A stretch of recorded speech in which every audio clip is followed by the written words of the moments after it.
Hello guys, it's October. Pumpkin pumpkin season na naman.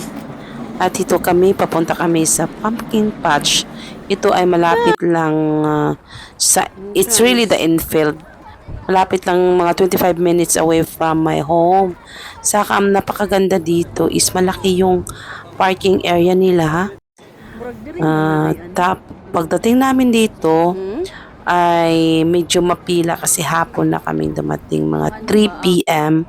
na kaming dumating at nakapila kami mga almost 10 minutes just waiting only. And then to the entrance, ang kanilang charge sa adult at sa bata is the same, is 4 pounds and 95 pence. Yan na ang pinakamura sa nakita ko na nagbubukas ng pumpkin patch.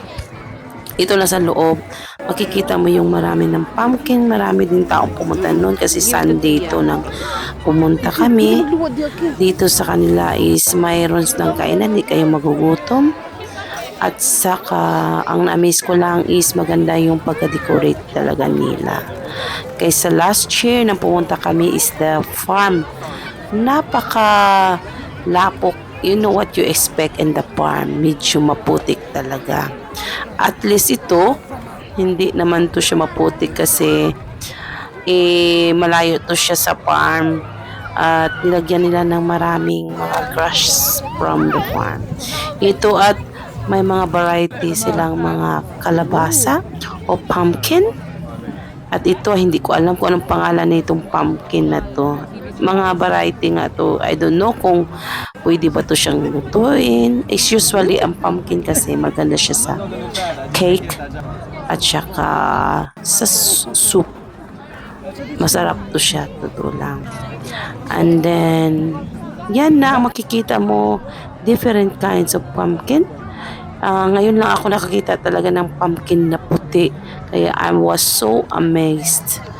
Then, yun lang, ikot-ikot kami doon. Ang itong bulilit namin, pinipicturan namin.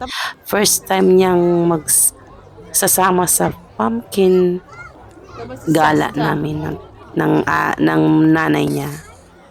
Then, ang vlogger, syempre, pasilpi-silpi kasi wala namang ibang magbibit-bit ang aking kamera kundi ako lang din. Yan, para makita yung mukha kung sino ang nagsasalita. Ang kalabasa. Then, ang maganda kasi tapos dito ay hindi lang ang mga bata at saka adult ang yung na-enjoy ba yung gala na to. At mayroon din sila kasing mga ganito carousel para sa mga bata at ano din, may mga boat area kung saan kayo magpapicture at iba-ibang klaseng yung mga picture nila. At this pang Instagram ano ba yan? Nako, hindi ko na alam anong na yun. Basta pang Facebook.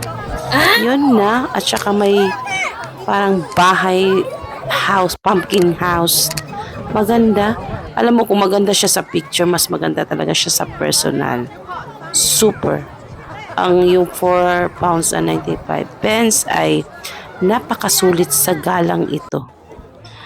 Then, yun, nakapila kami. Kaunti lang, hindi naman masyadong mahaba ang pila kasi hindi naman nagsisiksikan ang mga tao dito kasi limited lang Limited lang yung taong papasok, hindi nila ipapasok lahat para hindi sumisikip yung area.